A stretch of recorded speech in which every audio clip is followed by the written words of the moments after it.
তার কারণ এরা দিনে বিএনপি করে আর রাতের বেলায় আওয়ামী লীগ করে। আওয়ামী লীগের সম্পাদকের সঙ্গে এই সাধারণ সম্পাদক মহানগরের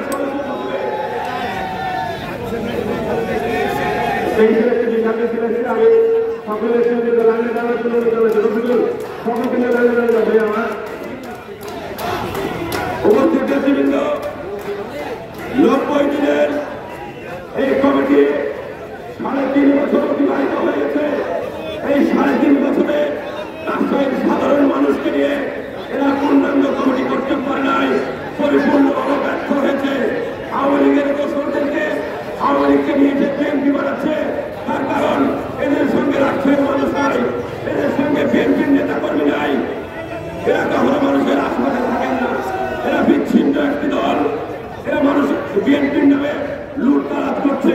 বিএনপিকে খাটো করার জন্য আমি বলবো স্পষ্ট হবে, এরা বিএনপিকে খাটো করার জন্য এই প্রজেক্টটি হাতে নিয়েছেন।